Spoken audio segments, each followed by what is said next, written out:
Welcome to the third and concluding session of the John Wilmerding Symposium on American Art. My name is Charles Brock, Associate Curator of American and British Paintings at the National Gallery, and I'll be your moderator. Our session this afternoon is entitled The Nation's Capital in the Time of Alma Thomas. It features the insights of three scholars and an artist, each with their own unique perspective on Thomas's life in Washington. Dr. Melanee Harvey, Assistant Professor and Coordinator of Art History at Howard University. Dr. Thaïsa Way, Program Director of Garden and Landscape Studies at Dumbarton Oaks.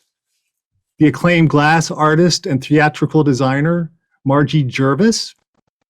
And Dr. Marya McQuirter, author of the African American Heritage Trail Guide for Washington, D.C., and creator and curator of the website DC1968project.com. The talks will consider, in sequence, Alma Thomas's relationship to Washington from the perspective of a church, a garden, a photographer, and a single year. Drawing on her illuminating catalog essay, For Everything is Beautiful, Dr. Harvey will examine how St. John's Episcopal Church, located adjacent to the Thomas family house at 1530 15th Street Northwest, served Alma Thomas, quote, as a point of orientation, signaling her proximity to home, community, and creative expression.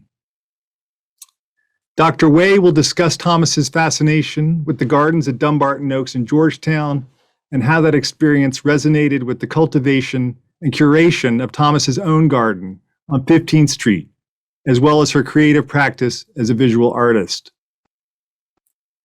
Margie Jervis will recount the friendship between Thomas and her mother, the photographer, writer, and social activist Ida Jervis, as seen in several notable photographs by Ida from the late 60s and early 70s. Finally, Marya McQuirter will situate Alma Thomas in the year 1968 and explore how Thomas's insistence on beauty gives us new ways to think about Washington. To quote Dr. McQuarter, DC 1968 is a digital storytelling project about Washington during the entire year of 1968. The project moves beyond the hyper-focus on the uprising after the assassination of Reverend Dr. Martin Luther King Jr. and amplifies the art, activism, architecture, and everyday life that made 1968 such an extraordinary year. We encourage everyone to enter their questions and comments for the speakers in the chat. Following the talks, there will be a discussion panel where we'll respond to as many of them as time allows. The program is made possible by a grant from the Alice L. Walton Foundation. And now, without further ado, let me welcome our first speaker, Dr. Melanee Harvey from Howard University. Melanie? So first, I want to thank the National Gallery of Art and everyone responsible for planning and executing this program. And also thank you to Seth and Jonathan for helping me shape my thoughts that were included in the exhibition catalog. During the 1922-1923 academic school year at Howard University, which would have been Alma Thomas's second year of study at Howard, Elaine Locke delivered an address entitled The Ethics of Culture to the freshman lecture course, which was published for the entire student body in the Howard University Record. In this lecture, Locke asserts, quote, in the earlier stages of the development of culture, there is a pardonable concentration upon self-cultivation. Spiritual capital must be accumulated. Moreover, culture, even when it is rich and mature, gives only by sharing and moves more by magnetic attraction than by transfer of material or energy, end quote. Locke's analysis provides insight into Alma Thomas's cultural development across the aesthetic and the spiritual. One can envision the architectural character of Washington, D.C., and specifically her 15th Street neighborhood, that it had a magnetic effect on influencing Thomas's early interest in being a great architect. Located 1 block from her home, St. Luke's Episcopal Church stands as a monumental structure that would have served a dual purpose in the life of Alma Thomas as a magnetic cultural structure and a spiritual center. As documented in the Historic American Building Survey, St. Luke's design was driven by the Reverend Alexander Crummel's architectural engagement with the Anglican ecclesiological movement, which encouraged the appropriateness of the Gothic Revival parish style during the late 19th century. As the founding rector of St. Luke's, the Reverend Crummell envisioned St. Luke's as a capacious structure capable of holding, in his words, 1,000 or more persons during the Reconstruction and post-Reconstruction era. An imposing edifice that would welcome and mobilize African Americans migrating to a city that activist and lawyer Mary Ann Shadd Cary described as the, quote, Mecca of the colored pilgrim, end quote. Designed by African American architect Calvin Thomas Stowe Brent as a late 19th century cathedral to African American culture and intellectual traditions, this English Gothic revival structure was an architectural beacon in Thomas's neighborhood. The variety of pattern across its rough ashlar Chesapeake bluestone facade and stained glass window program emphasized the building's impressive mass and scale, which sets it apart from the smaller 2-story row houses in the neighborhood. In Thomas's daily world, with her mind attuned to architecture, the building would serve as evidence of a legacy that African Americans forged in Washington, D.C. For Alma Thomas, St. Luke's Church represented a creative legacy cultivated by African Americans that Thomas herself would augment as an art educator and renowned painter. Additionally, St. Luke's was a site where Alma Thomas would navigate and define for herself social expectations for individual religious life. This presentation will begin by discussing the social significance of St. Luke's Church and conclude by examining how Thomas shaped her engagement with this religious congregation, working to transform St. Luke's into a site for social service and outreach. Thomas's family developed and performed their religio-racial identity through participation in the social and spiritual life of St. Luke's Church. Scholar of American religion, Judith Weisenfeld, defines religio-racial identity as, quote, individual and collective identity as constituted in the conjunction of race and religion, end quote. Analysis of the Thomas family's religious affiliation reveals the socio-political orientation within their household and provides insight into the class dynamics of the neighborhood that would impact Thomas as an artist educator. Prior to their relocation to Washington, the Thomases had been members of St. John's African Methodist Episcopal Church in Columbus, Georgia, an African-American middle-class congregation. During this era, the African Methodist Episcopal denomination in the Jim Crow South was a safe haven and a center for developing early civil rights strategies. The family sought to maintain a similar socioeconomic position by joining St. Luke's, privileging proximity to religious site and the historic prestige of this congregation over denominational affiliation. As the Thomases settled into the social fabric of their religious community, Alma Thomas developed a childhood friendship with Nellie Brown, the daughter of the St. Luke's rector. The two women shared an enduring bond as they both pursued careers in education. A photograph of Nellie Brown remained in Thomas's possession until her death as evidence of the social connection she forged through parish membership. Considering these types of relationships allows us to understand a facet of Thomas's spirituality expressed through friendship and participation in St. Luke's religious community.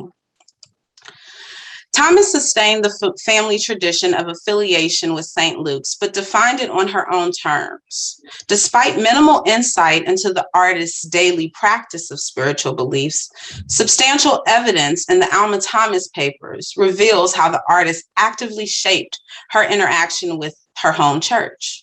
For instance, there is no account of her consistent attendance at services, but by the late 1960s, she noted sporadic meetings with the Rector Aid Society of St. Luke's.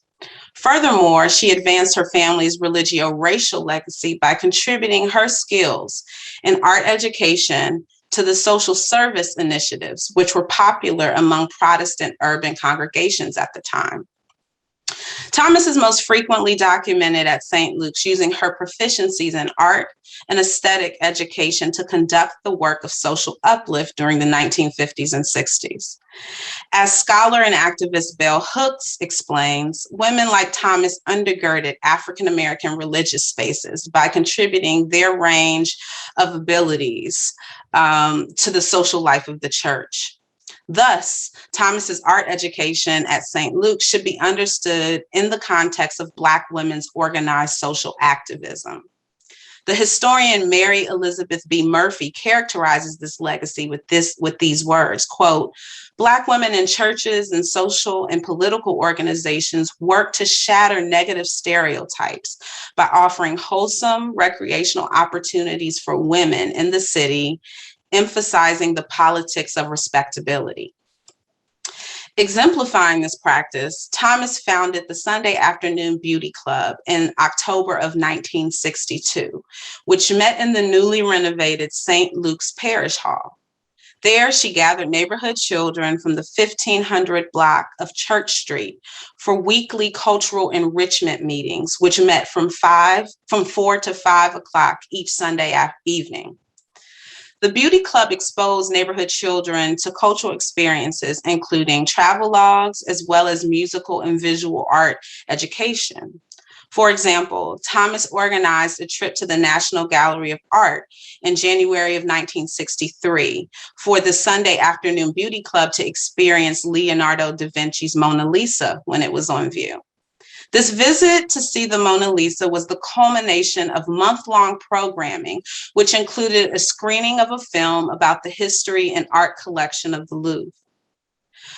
The Sunday Afternoon Beauty Club also brought beauty to their environment and activities such as Christmas caroling. After teaching members about the history of Christmas carols, Thomas led the children through the 15th Street neighborhood to sing to the community. Thomas also provided instruction in painting and sculpture for St. Luke's annual Vacation Bible School, contributing to an arm of organizational activity in the church spearheaded by Black women. Responding to her local neighborhood, which shifted dramatically in socioeconomic makeup during the mid-20th century, Thomas's practice dialogically influenced her community. Her art-related activities at the historic church further positioned St. Luke's as a site accessible to all across socioeconomic classes. Thomas's career as an art educator and her post-retirement era art instruction at St. Luke's provides the opportunity to understand her contribution to the educational strategy of fugitive pedagogy practiced by Black educators. Scholar Jarvis Givens defines fugitive pedagogy as, quote, subversive educational acts by Black Americans during the Civil War period through Jim Crow, end quote. Building on Zora Neale Hurston's concept of featherbed resistance, Givens details fugitive pedagogy as the construction of, quote, an interior world within the African-American veiled existence, in the shadow of the anti-Black color line, even as African-Americans engage in various practices of acquiescing to the mainstream social order, end quote.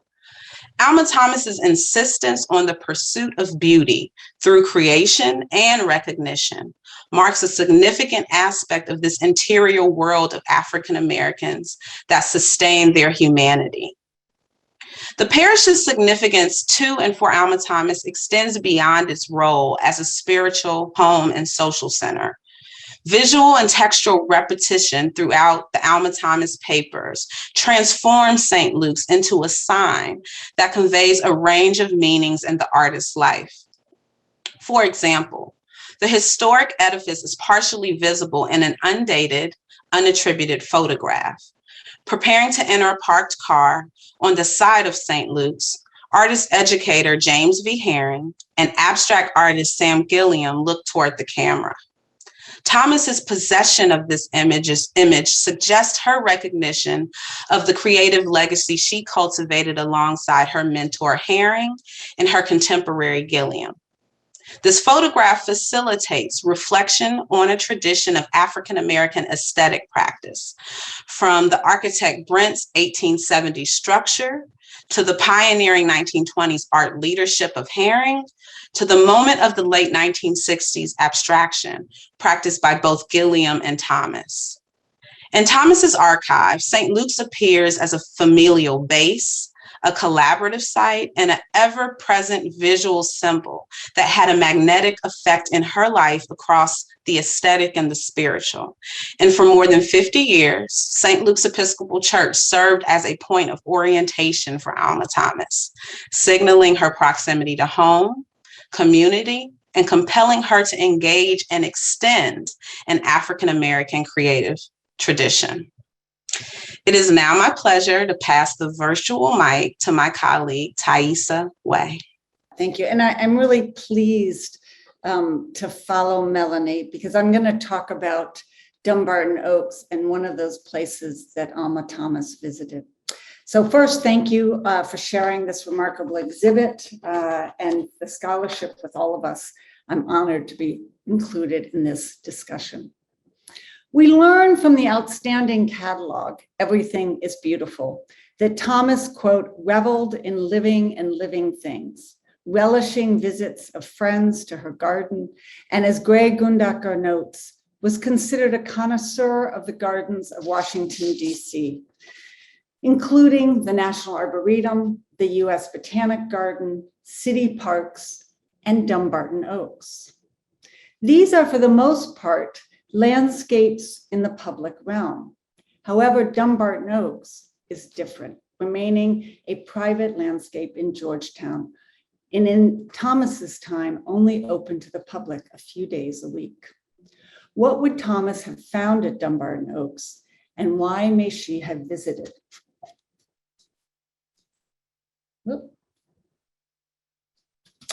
For those who don't know Dumbarton Oaks, please come visit. The landscape architect Beatrix Farrand was invited by Mildred and former ambassador Robert Woods Bliss to their new home in 1921, called the Oaks in Georgetown, and asked to design the landscape, a project to which she was deeply engaged from 1921 to 1947, so some of the same years that Alma was attending school and teaching, and then launching her painting career. Farrand found at the Oaks a landscape of ridges and valleys, traces of former gardens, and a fine collection of trees and boxwood, with a house built in 1801 at the top of the ridge. This landscape had originally been an important part of a larger network of paths for indigenous communities, and then cultivated and shaped by European families with their enslaved labor. And then in the last 50 years, under the care of two families, the Lithicums and Blunts, who had extended the formal gardens and attempted to cultivate the land for production. Farrand's design, which you see a painting here from 1932, emerged from a deep collaboration with Mildred Bliss, spanning almost 3 decades, as they reimagined the landscape as a series of garden rooms descending to a stream and woodland valley. In 1940, the private residence with 16 acres of gardens was transformed into a, quote, home of the humanities. The Dumbarton Oaks Research Library and Collection, to be overseen by the trustees of Harvard University, with 27 acres of the woodland landscape given to the National Capital Parks and Planning Commission, today known as Dumbarton Oaks Park. It is at this time that the formal garden first opened to the public on selected days, alongside broader access to the public park that you see in the bottom right. In part, this is a story of where the art of two very differently positioned women, only 10 years difference in age, would intersect, though they would not likely have met or know much about one another. What they shared was a deep and abiding respect for the garden as a work of art, a place where one found beauty in scenery and in the senses, in the use of color, movement, and the craft of gardening.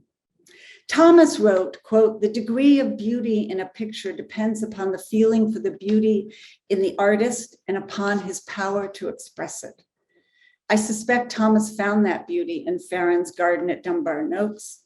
And in listening to Thelma Golden just yesterday speak of Thomas's belief in the power of beauty in the face of life, I think we can claim that this garden is one such place of powerful beauty. I also think Farron would have found resonance with Thomas's claim that the quote, "the important thing is for us to create, to give form to what we have inside us. We can't accept any barriers, any limitations of any kind on what we create or how we do it." However, in thinking about Thomas visiting Farron's Dumbarton Oaks, questions arise well beyond the place itself. Thomas, as a Black woman and artist, would likely have stood out from many of the garden's visitors, who were by the 1940s and 50s likely primarily white local residents, garden club members, and groups of school children come to learn about plants from Anne Sweeney, who partnered with Farron and Mildred Bliss to create educational programs in the gardens, an aspect that likely resonated with Thomas given her long tenure at Shaw Junior High School. To begin, it's important to explore the context of Dumbarton Oaks in Georgetown, a neighborhood whose history includes major trading and selling of enslaved individuals and families in the 18th and the first half of the 19th century, as well as a significant community of free Black individuals and families. The 1930 census suggests the town remained around 30% Black, including the owners of businesses and leaders of civic groups, including the Rock Creek Citizens Association. However, that would begin to change in the 1940s as the area was gentrified and became wealthier and whiter. By 1960, the Black community appears to be less than 9% of the population in Georgetown. As others have amply argued elsewhere, the Alley Dwelling Act of 1934 and the Georgetown Act of 1950 that sought to preserve the historic architecture displaced many of the residents, including the Black community, both as homeowners and renters. Dumbarton Oaks itself lay adjacent to Montrose Park, and you can see it there with the big green arrow. And its playground that was designated whites only until 1954, with Rose Park Playground just blocks away, serving primarily as an integrated park, although officially designated as colored only. By the 1960s, Georgetown was increasingly focused on tourism, promoting a white colonial past that further marginalized the legacy of Black communities. Additionally, Dumbarton Oaks had its own legacy, including a long history during which enslaved gardeners and laborers had shaped the land, planted trees, and cultivated the gardens. It is the former home of the Beverly family, significant slave traders, and John C. Calhoun, vice president and leading advocate for slavery. A legacy that was in fact featured in this 1950s piece published in the State Magazine, a federal publication. Dumbarton Oaks thus was opening to the public beginning in 1939 at a particular moment in its history. Initially just for fundraising activities for the Home for the Incurables, the Washington Self-Help Exchange, and the Georgetown Welfare Association, it would not be open to a more general public until the early 1940s, at which point Anne Sweeney was offering tours for the general public. She had noted in 1948, school groups were coming to visit with regular frequency, including groups of, quote, colored high school students. And I can't help but imagine that one of those trips might have been led by Alma Thomas, as she was actively teaching then, and perhaps bringing her art league group from Shaw Junior or her Sunday afternoon beauty club to explore Farron's work of art. By the 1950s, Dumbarton Oaks was visited by over 10,000 guests each year, and in the spring, mostly in the spring and fall. However, we honestly know very little about who they were, but clearly Alma Thomas was one such visitor. The gardens in the Dumbarton Oaks Museum were thus opening to the public at the very same time as the public realm was increasingly segregated in Georgetown. So one must wonder what the experience of Thomas was when she visited the gardens and park beyond. Inspired by Thomas's paintings and her gardens, I suggest there is a beauty that Thomas may have appreciated in Farron's garden art and thus made it worth the trip into Georgetown. The gardens are a rich exploration of color and form emerging from a crafting of the composition of the land and its materials, the plants, soil, and water. As with Thomas's paintings, the gardens are most fully experienced through a dynamic play of movement and stillness, an engagement of the body and the mind. Farron's gardens are a work of art grounded in a humanist approach to the design of land and place as cultivation and curation, a language that might well have spoken to Thomas's vision of her own practice as an artist who painted and gardened. As an artist, Farron was not interested in a garden comprised of mere scenes, but rather she choreographed a garden through which one moved in space and time. That was the beauty of a garden. One moves, stops, engages, moves. Through thus designed was a choreography of the body through the garden. This movement is most clearly articulated in Farron's configuration of the sloped land.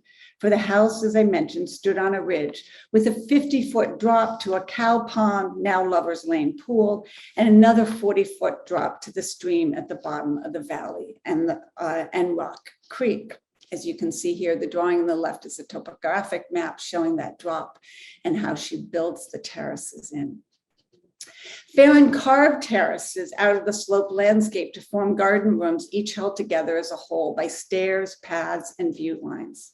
These stairs, paths, vistas, each kept one moving through the garden, catching a glimpse here, a stunning view there, each changing over time. Melisandre's allée on the right that blooms forth early in the spring, creating a meadow through which one meanders a narrow path, or Boxwood Walk on the left that moves down the terraces to a fountain with this lively water at the end.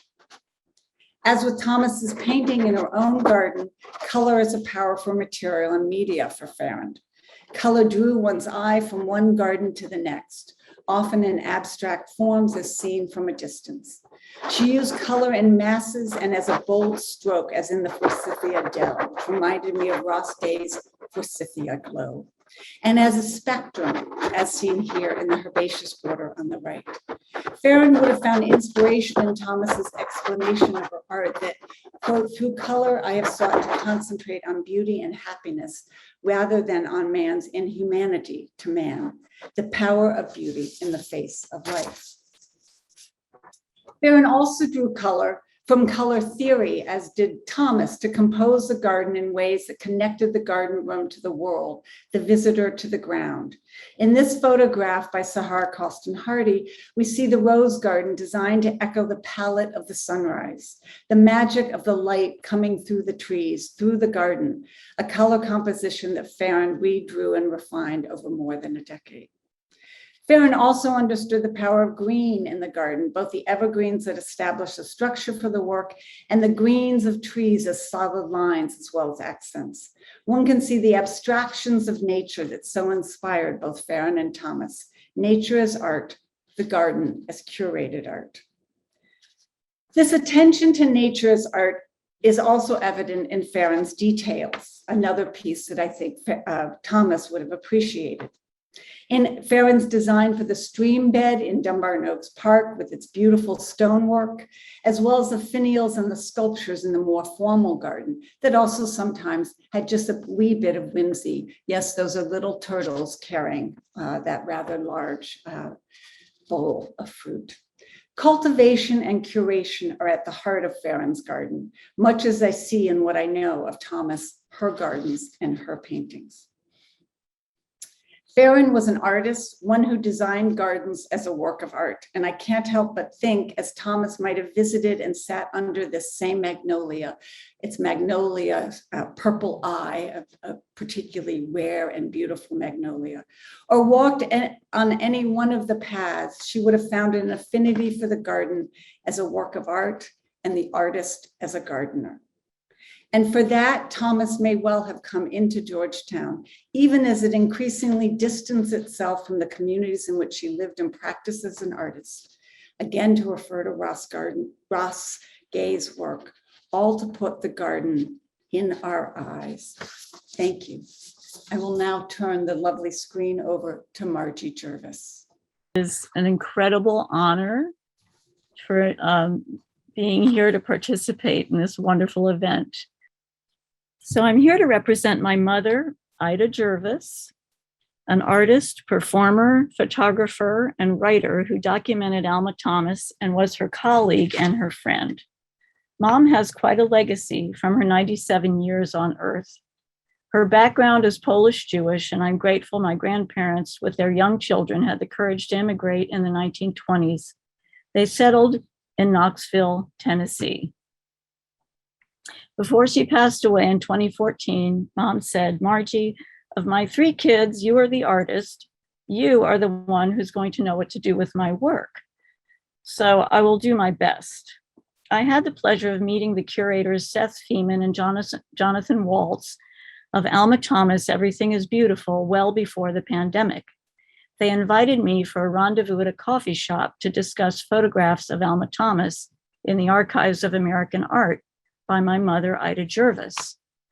From the 1960s to the 1980s, Ida was a full-fledged member of the press, with a police-issued press pass allowing her entree behind police lines at demonstrations in DC and invitations to the White House and events around the city. This is Joe and Olga Hirschhorn at the opening of the Hirschhorn Museum. She was also a feature writer and photographer for the Jewish Week of Washington, focusing on the political activism and arts and culture of the Jewish community. She donated her body of work, documenting DC area artists in their studios, including Alma Thomas, to the Smithsonian Archives of American Art. After our curators combed the archives, Jonathan Walls called me and asked if I had any other material about Alma Thomas that was not in the archive. I said I would check and made up a time for coffee. Fortunately, my mother was very organized, and her boxes of materials that I have are well labeled. It wasn't long before I had a reusable shopping bag full of Alma Thomas materials, color slides, a handheld slide viewer, and a few files put together for our meeting. As we sat down at the coffee shop, our esteemed curators immediately go into Sherlock Holmes mode, poring over every bit of the contents of that shopping bag. Jonathan said, "It opened a magic window for us." Here is Ida Jervis, and here is Alma Thomas in a photograph made by Ida in 1968. This particular one of Alma working in her studio has been a cornerstone of many articles, catalogs, and exhibits of Alma's work. But that's not where the story of Ida's connection to Alma Thomas starts. My parents married in the 1940s and settled in Washington, DC. Ida loved art and world culture. She was excited to be here among all the museums and embassies. In the late 1940s, Washington, DC was a conservative town. She told me that women wore gloves and hats while going shopping at the big downtown department stores. Socially and culturally, it was quite segregated. In the 1940s, there were not many commercial art galleries, and tastes in art were conservative. There was room to begin new things. Started in 1947, the Washington Workshop Center for the Arts became a hub of activity. Many artists who taught there were also connected to the Corcoran Gallery and School and American University. Mom went there for figure drawing sessions and studied painting and printmaking with Jack Perlmutter and Jacob Kanan. At the workshop, Mom also met Leon Berkowitz, Morris Lewis, and Gene Davis, who would be known as color school painters. Many artists from the Washington workshop, predominantly white male painters, were given the opportunity to exhibit at the Barnett Aden Gallery, since the gallery was a haven for adventurous modern art. Ida once mentioned to me after art openings, she and my father, Sidney, would go out with groups of artists to a Chinese restaurant, because Chinese restaurants were the only places that would serve a mixed race group. Restaurants in DC were not desegregated by law until 1953. Ida was multi-talented. She enjoyed painting, but professionally, she was a performer and a storyteller. In the 1940s, she started her own performing puppet company, designed and made all her own puppets, wrote the scripts, and performed the shows. Even though Mom was aware of Alma Thomas through art circles, they didn't really become friends until a meeting of the National Capital Puppetry Guild, which must have been sometime just around 1951, because it took place at my parents' then new home in Arlington.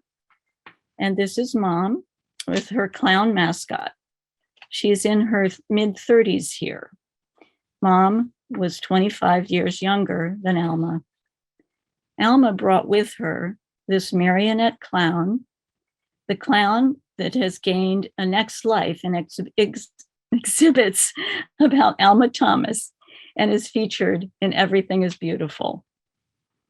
Alma was invited to join the guild, but as my mother's notes say, she declined. She was a full-time teacher at Shaw Junior High, and then any extra hours she might have were devoted to painting. I would enjoy this group, said Alma, but I just can't let anything interfere with painting. This meeting in the 50s was the beginning of a friendship that would last until Alma's passing in 1978.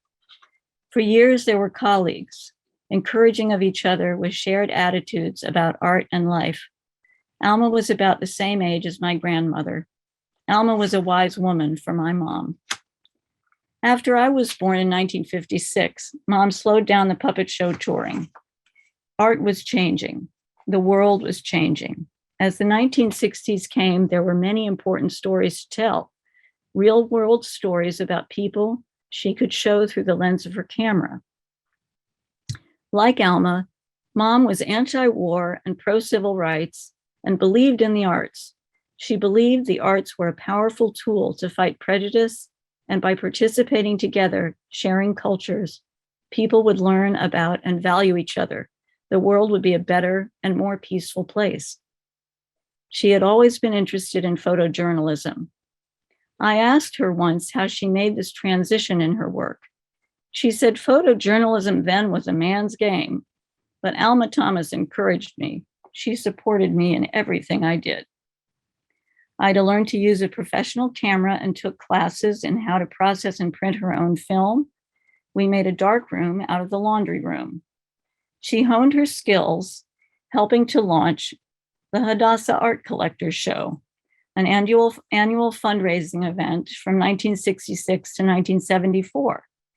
She wrote publicity and photographed artists. She used her footprint in the art community to help coordinate 120 artists from all over the DC area.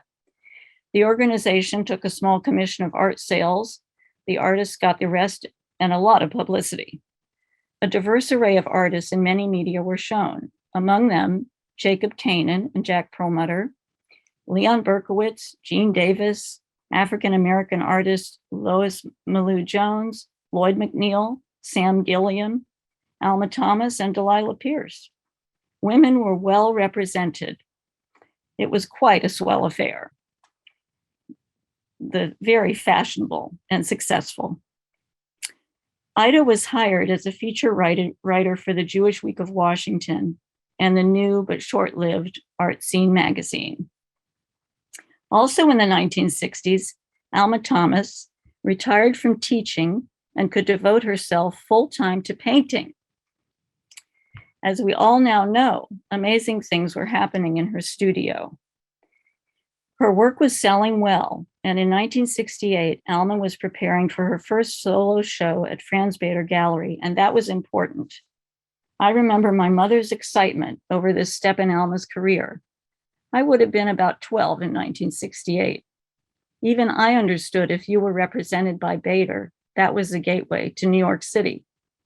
Mom certainly knew. This was the time to do everything possible to help with the trajectory of Alma's success. She began interviewing Alma and taking trips to her studio to photograph her at work on her paintings. I want to share with you images from the photo sessions and the trail that led to choosing the ultimate images that become the story of Alma Thomas. Let's see how Alma and Ida worked together to create these photographs. These are some of the first images from going to Alma's home studio. Seeing these photos, you would think this is an intriguing atelier, maybe even in Paris, with loads of natural light, not the kitchen table that's been most often the assumption made by descriptions of Alma's working environment. After this first day of photos, I remember Mom coming home very excited about what Alma was going to be doing. And she says she's making all this new work, big paintings, really big, and it's all gorgeous. I'm going back and I have to bring lights. Mom and Alma wanted to capture the thought and care that went into developing these spontaneous looking artworks by showing Alma's process, the collages that were the many, many sketches for working out the big paintings. And how to show Alma, glasses, no glasses, different angles. Mom got on the ladder Alma used to reach up high to paint her large canvases. That and some fill light that Mom had brought created more attractive angles for Alma's face and eliminated harsh shadows so we can see her expressions. They tried creative angles. Maybe it would be used like this. I don't know. But this is the image where it all falls together. We see a whole story, the tools, the environment, and best of all, Alma, beautiful, serene, and strong, focused, graceful, and totally in command. This is the whole frame of that picture, which is my favorite, showing the can of Miracle Grow and all the plants and everything. It says so much. At the end of the day, Mom asked Alma to sit for a more formal portrait. Alma changed her attire and fixed her hair. They tried several locations, and then again, it all fell into place for this portrait, which is written about extensively by Amy M. Mooney in the catalog for Everything is Beautiful. My mother would be thrilled. And although the next sequence of slides were shot in very low light and handheld, and they've been damaged over time, I want to show them anyway for their historic value, and they are in color. We are going to that first Franz Vader exhibit. Here we go, in with such a happy crowd. That's Alma in the center in the pink dress with her back to us. Here she is with Franz Vader. And I was there too. I went to a lot of art openings, often the only kid in the room. And here is me and Alma. Ida went back to Alma's house for photographs in 1971 and more interviews for an article she would write for Art Scene magazine in 1971. She wanted to capture the window, the source of so many of Alma's inspirations, with all those vertical lines of drapes and shutters and the leaf patterns. We can clearly see the blueprint for many of Alma's paintings. And across the room, the corner with the light projecting patterns on the wall, revealing to us a vision of the textures and light play. This is an excerpt from the article that Mother wrote, The Magic Windows of Alma Thomas, in 1971. In her living room filled with books and flooded with large paintings, a bay window opens to the street. A holly tree grows across the window, and in and through its branches, she sees compositions for paintings.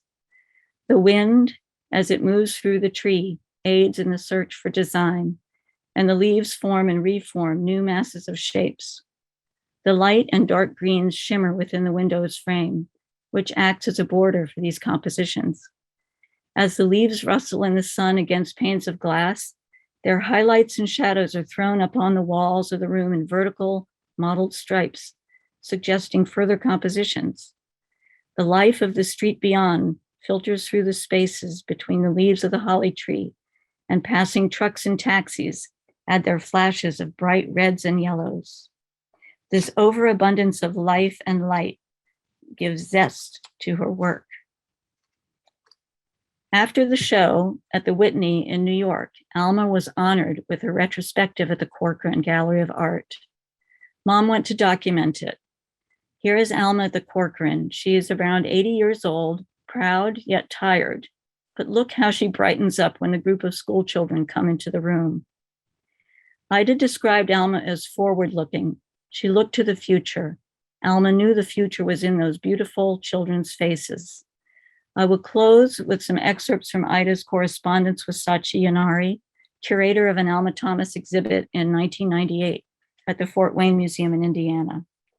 Ida writes, "The art scene story Magic Windows with photographs of Alma at home was easier to write than any I wrote on working artists in the DC area. It simply flowed out of my hands onto the pages just because I loved her so. She was always supportive of any of my endeavors." And in another letter, Alma was like a mother to me, giving encouragement and expressing appreciation of my work. I feel that those attributes, along with her sincere interest and joy in those around her and her pride in their accomplishments, made her a success in life. Mom would be so happy to know a whole new generation of people are learning about and loving Alma and her paintings. Thank you. And now it's my honor to introduce Marya McQuirter. Thank you, Margie. Good afternoon to those of you in the same time zone, and good evening and good morning to those of you listening and watching in other time zones. My sharing today is in honor of Melvin Deal, an artist, a dancer, a drummer, a teacher at Ellington, a DC public school, who recently passed away. He, like Alma Thomas, loved us deeply through his art, his generosity, and his expectations of excellence. The title of this panel is "The Nation's Capital in the Time of Alma Thomas." As a Washingtonian of the 70s and 80s, I have remixed the title to DC in the Time of Alma Thomas. And I will focus in my 10 minutes on 1968 as Alma Thomas's time and Alma Thomas as an embodiment of 1968. If you believe white-owned and white-centered publications like the Washington Post and the Washingtonian magazine, 1968 and Alma Thomas are incompatible. The Washington Post attempts to make Alma Thomas in 1968 seem incompatible because they have consistently weaponized Black and white photography in order to create a single visual story about 1968 and a singular color palette of 1968 in DC.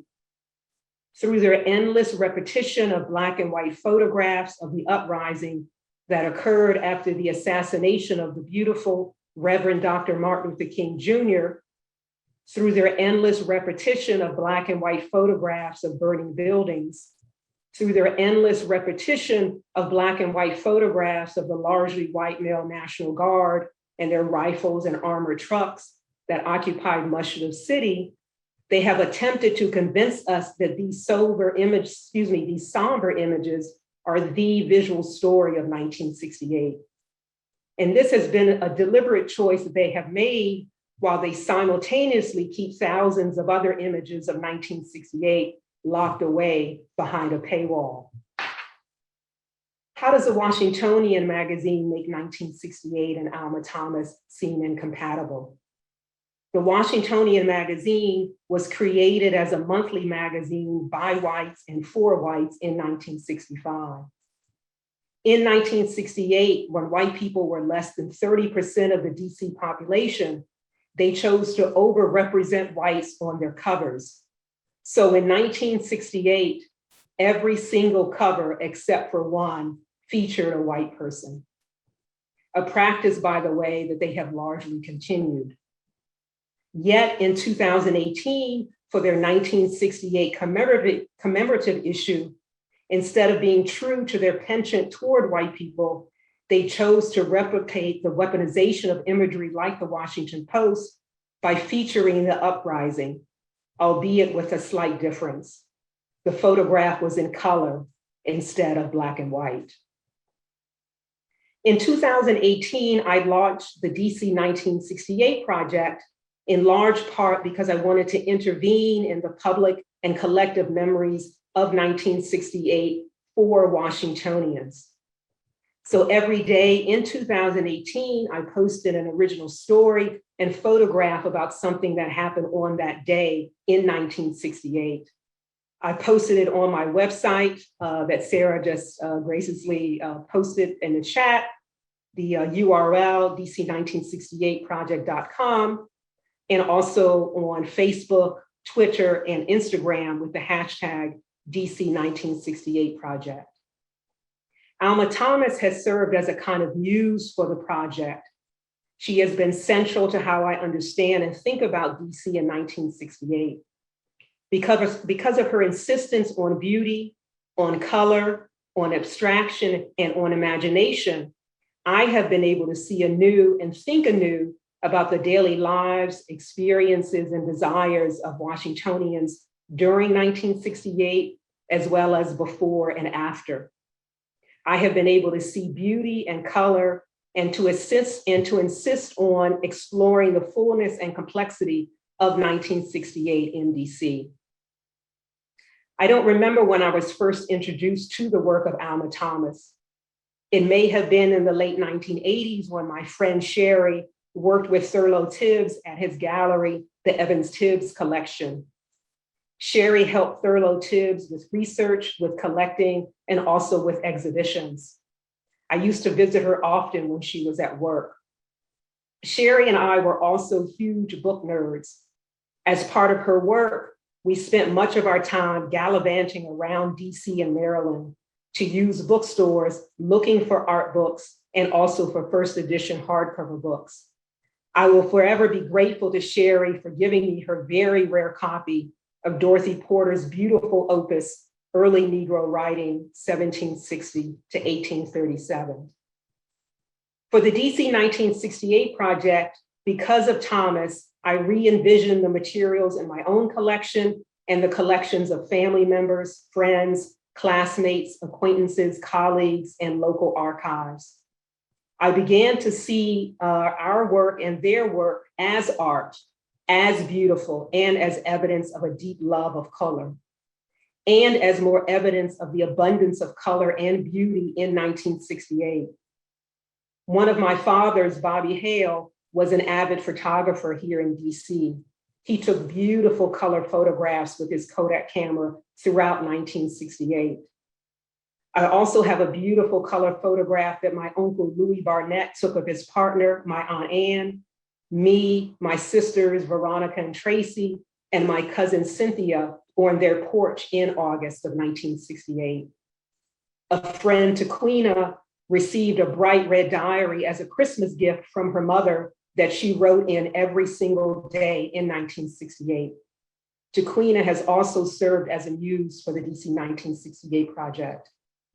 And in the summer of 1968, photographer Phil Portlock took a break from Black and white photography of activism and revolution, and he took beautiful color photos of flowers and butterflies at the National Arboretum.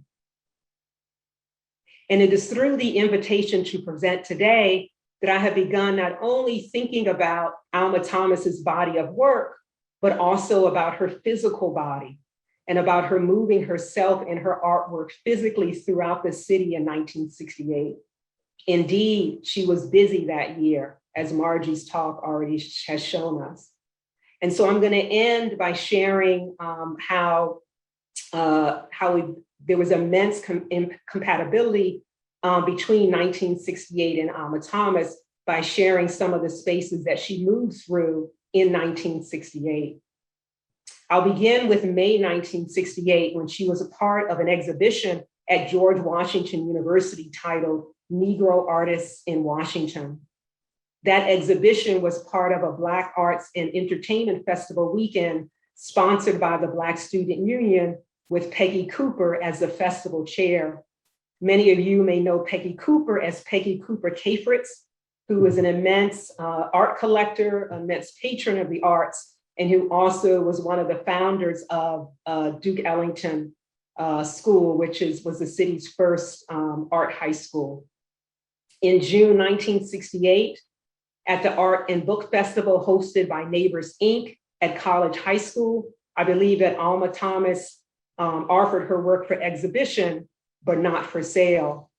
And as Margie already told us, Alma Thomas had a solo exhibition at the Franz Vader Gallery. The gallery was located near George Washington University and less than 10 blocks from the White House. There were at least 16 paintings in watercolor on exhibition. In November 1968, she was also part of an exhibition at the Anacostia Neighborhood Museum, now the Smithsonian Anacostia Museum. The exhibition was titled 16 Washington Artists. And finally, in January of 1968, Lloyd McNeil, a visual artist and musician extraordinaire who often exhibited with Alma Thomas, had a major multi-genre exhibition at the white-owned Washington Gallery of Modern Art. The gallery was located near 21st and P Streets Northwest, and Thomas lived near 15th and P Streets Northwest. I can't help but wonder, again, thinking about how she may have moved from her house to that space. Did she walk there? Did she take a taxi? Did she hop on a bus along P Street, or did she get a ride to that exhibition? That is the beauty of Alma Thomas, pushing us to wonder and wander about and amidst the possibilities. Thank you. Wow. Such a wonderful series of talks. And I thank you, Melanie and Thaïsa and Margie and Marya. I think this program in some ways was designed to address one of the major themes of the exhibition, that you can't just focus solely, or you shouldn't focus just solely on the paintings, and that it's important to acknowledge all these various dimensions of Alma Thomas's life and creative practice. And I almost want to start by maybe not getting in the way and asking if you all have questions of each other.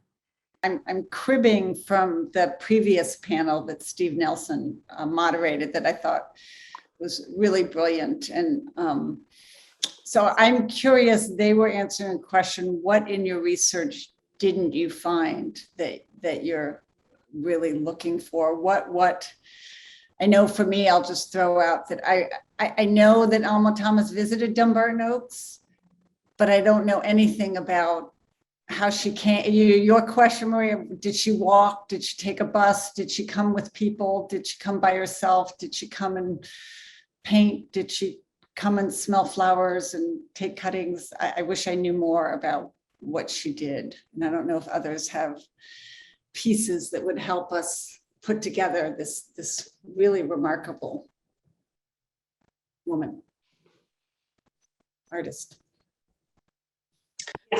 To kind of follow up with your question, for me, it was kind of tricky because when Jonathan and Seth approached me, I really followed directions. They said, we want you to write about St. Luke's. I was like, okay, I'll stay in my lane. But then I kind of thought, well, what is the link between the paintings that she produces that are religious in subject matter and the church? And I could not find anything in the archive that kind of linked the two together. Like, it would have been great to find some type of journal or documentation of her reflecting on the importance of the site and the stained glass windows, right? But that really wasn't absent. And when I kind of completed the essay, I kind of had a revelation in a way that maybe that's something she kept for herself, that we don't have to know everything from the archives. And maybe her relationship spiritually to that site is something that was just for her.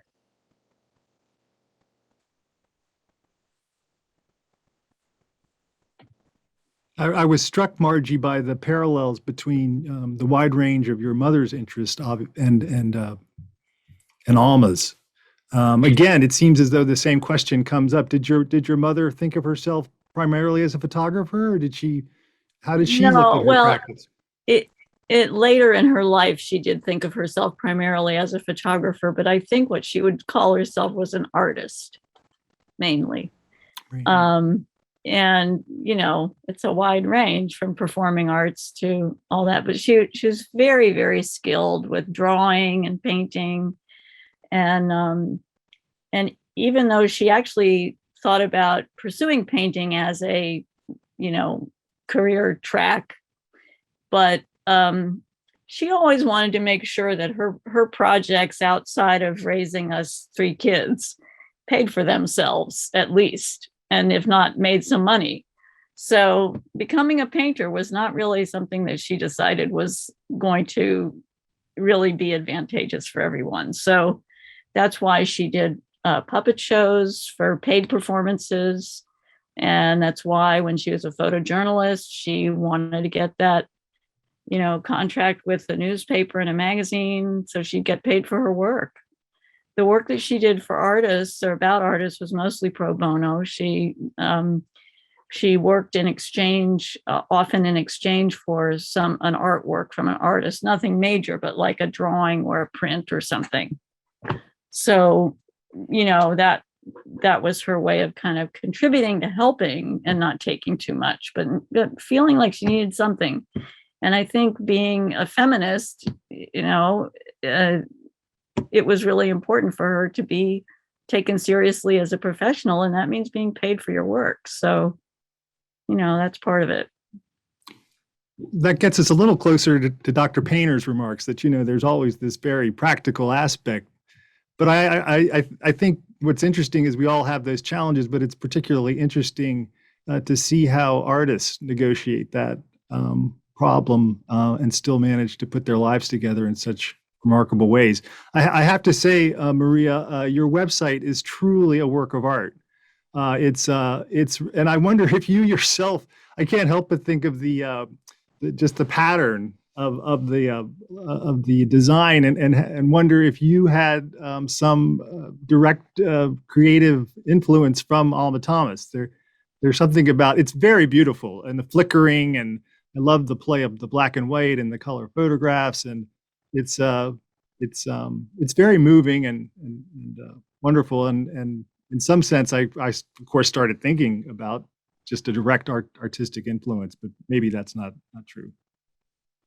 Well, thank you. That's very generous, Charles, and I appreciate that. I mean, I did want the site to be beautiful. I did also see it as a kind of love letter to the city, to Washingtonians. This is a place where I was born and raised, and a place I feel very intimately and very viscerally. And so I did want people to come and feel, inspired, excited, angry, by what was there. I think I'm going to start to claim that term artist. I dabble in arts, I dabble in crafts. I have been, a dancer. And so, it is the commitment to beauty and color is something that, that I'm starting to claim more in terms of my identity. But definitely I wanted to create something definitely that was beautiful and that felt like a whole kind of product in a way, or a whole kind of thing that came together as a whole, but also could be broken up into parts as well, or you get bites of it as well. So thank you. Oh, absolutely. Yeah, I think that bigger notion of what an artist is something that is very powerful, and it could it's a door that a lot of people have to walk through in order to. I haven't walked through it, but it's interesting to see how people do that. I was also Thaïsa. Margie, it was so fascinating to see the collaboration, direct collaboration around the photographs. And there again, you just feel that those are kindred spirits. They must have enjoyed that whole process of cooperating to bring those stunning images to fruition. Well, it's really interesting when you do look at the contact sheets from a day of working, seeing the different setups and knowing this must have been hours, they were spending together there. And that whole relaxed look of Alma's, when it gets caught and when she's, engaged in the work, and, she's comfortable, and that was the process of them working together, which is so nice. And also just the willingness to try different things, put on a different outfit, sit here, sit there. It's very nice, looked like a very creative time for the two of them. Let's turn to the chat, and I'm not very good at this, but I've got, let me try to negotiate some of this. Participant question, Thomas was also a teacher. Is her work in life, as it is taught about in art schools? Oh my God, here we go.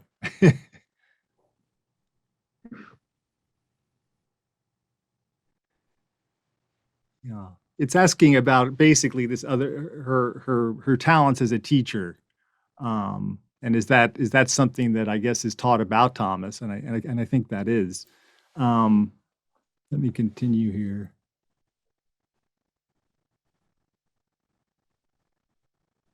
And here, I think this has come up previously, but do we know Alma Thomas mentored many younger DC area artists, of course. This gets to the interesting quote where she said she was more interested in her work as a teacher, perhaps, than her work as an artist. I don't know if you have any, Melanie. You're a wonderful teacher. What is your view of that? Well, I mean, I'm thinking even about the curriculum at Howard University. Really, with her being the first graduate of the Department of Art, she's kind of part and parcel. I can't imagine that a semester or a class doesn't go by where her example isn't illuminated. And I mean, also the kind of determination, right, that she exhibits, not only as an art educator during her time at Shaw, but even thereafter, right, creating beauty clubs, creating other alternatives while she's, emerging as this prominent painter. I mean, it really becomes an example for all of our students. And I would say, especially thinking about some of our recent MFA grads and some of our BFA grads, they have gone on to be art teachers. So that legacy of art educators coming out of Howard is still very strong. Again, starting with Alma Thomas.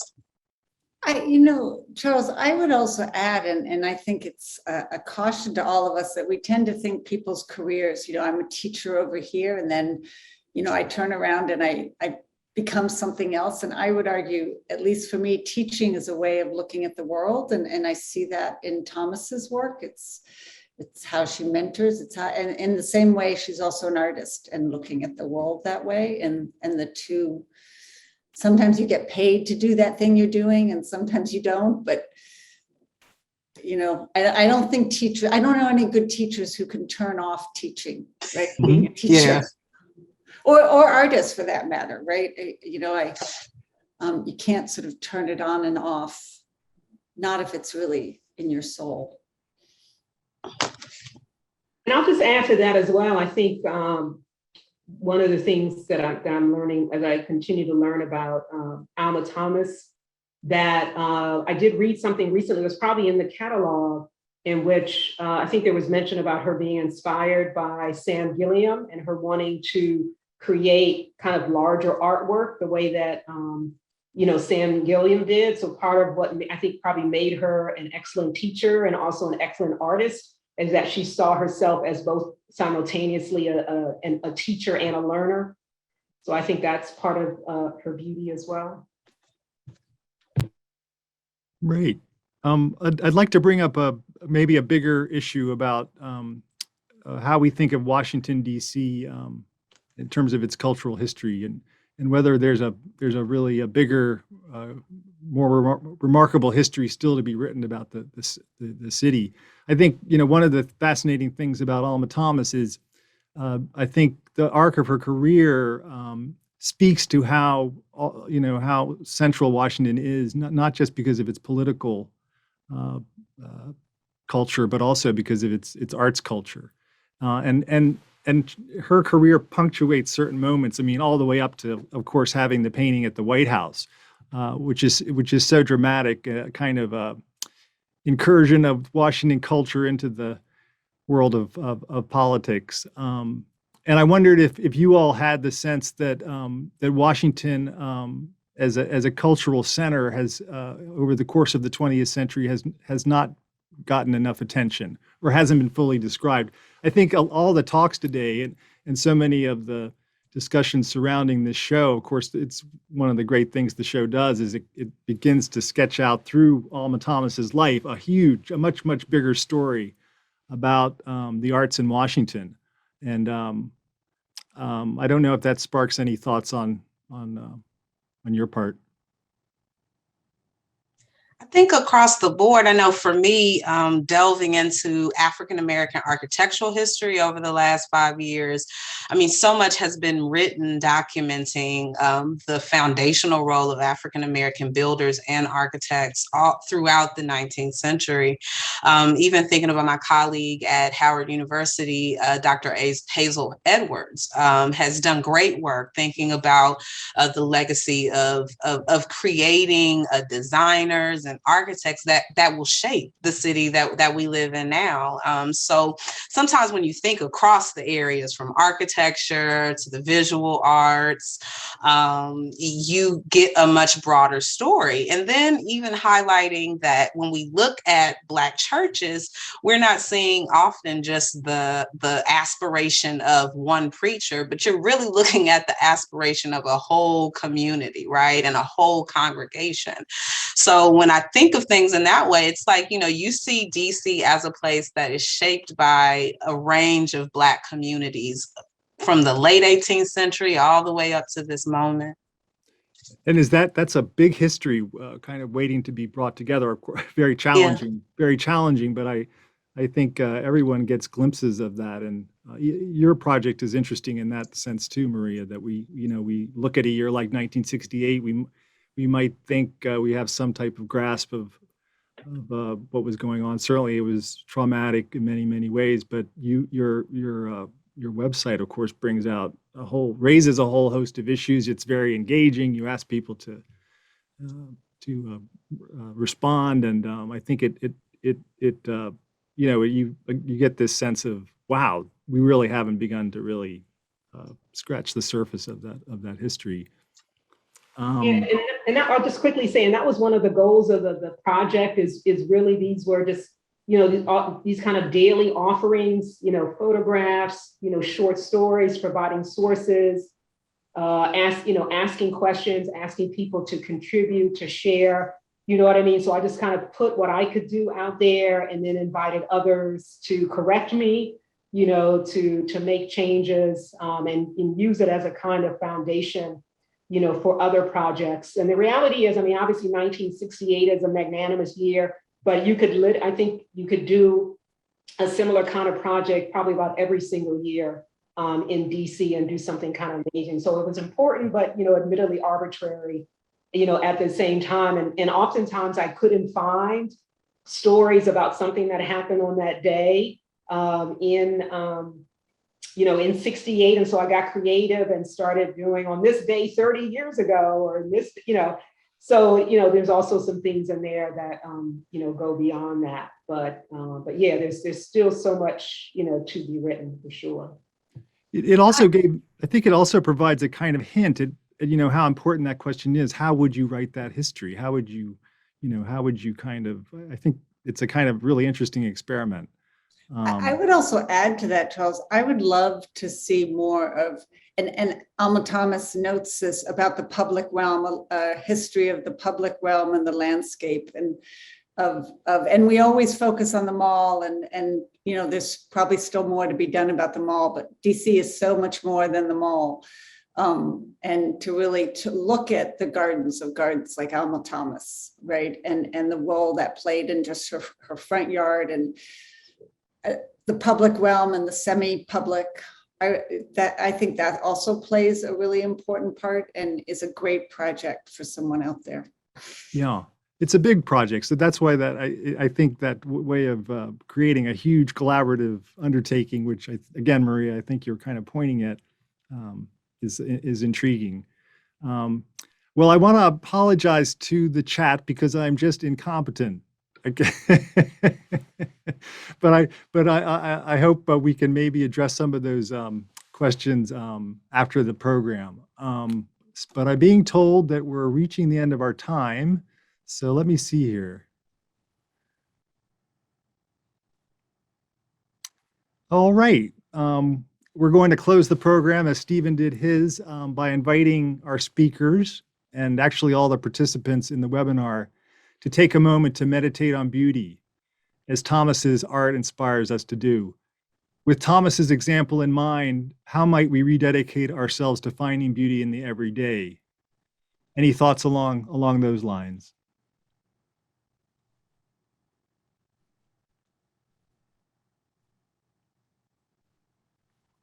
My answer was I'm going to adopt as my mantra a little quote that I think Jonathan found in the archive from Alma. Love comes by looking. I've always loved, of course, I love visual art, so.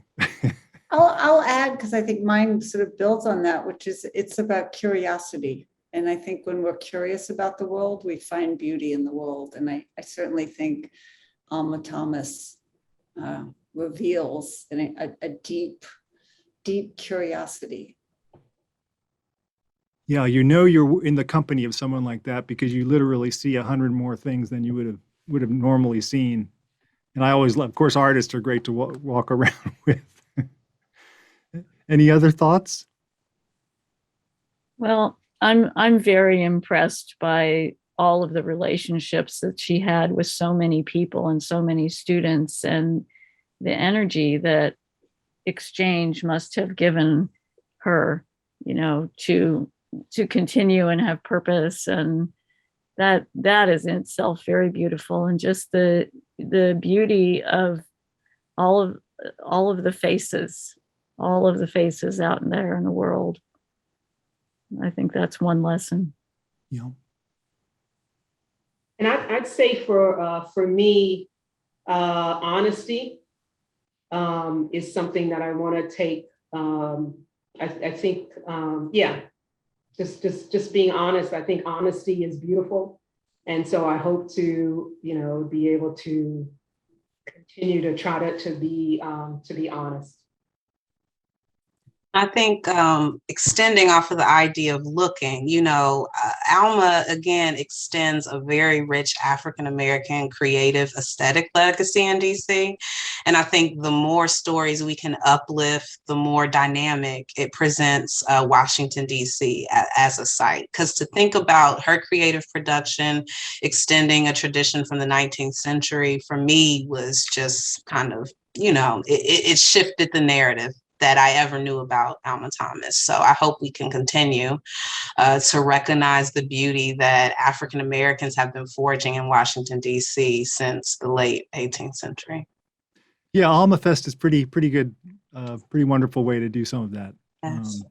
Well, first, let me extend an invitation for all of you to join us at the gallery for the Wilmerding Community Celebration of Alma Thomas in the East Building tomorrow, Saturday, and Sunday. Just to reiterate, throughout the year, other festivities will be taking place at venues across the city, including Howard, the Phillips, AU, American University, and the exhibition, again, Alma Thomas, Everything is Beautiful. Wow, Seth and Jonathan, thank you so much.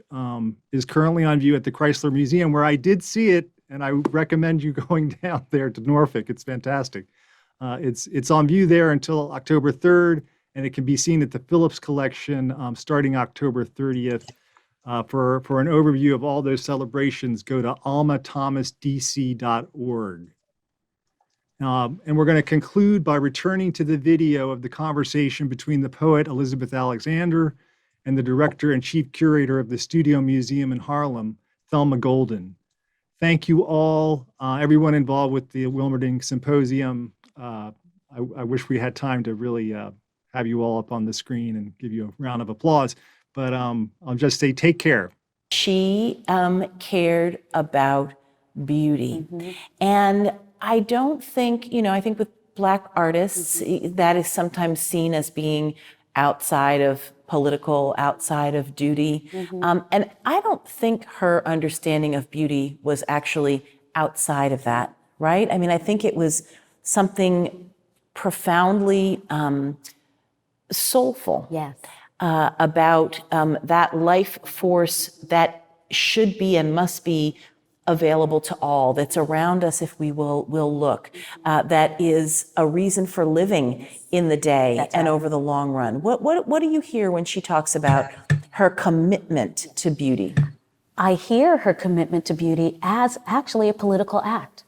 Again, I think of who she was in the world she lived in, and what it meant for her as an artist to say, not only am I going to acknowledge beauty in a world at an almost spiritual level, right? Like her, again, this fantastic fascination with nature, this absolute obsession with space and the unknown, but then to translate that and to have beauty be at the core of the work. Right? I think for her was a way to offer that to her viewers. I think often because she also was an educator, she really thought about the fact that her works would live in public environments and the experience of them would be an experience that individuals would have. And so I think that by offering beauty, offering that experience through the experience of the work, that she was also encouraging us all to understand the power of beauty in the face of so much else that we might encounter.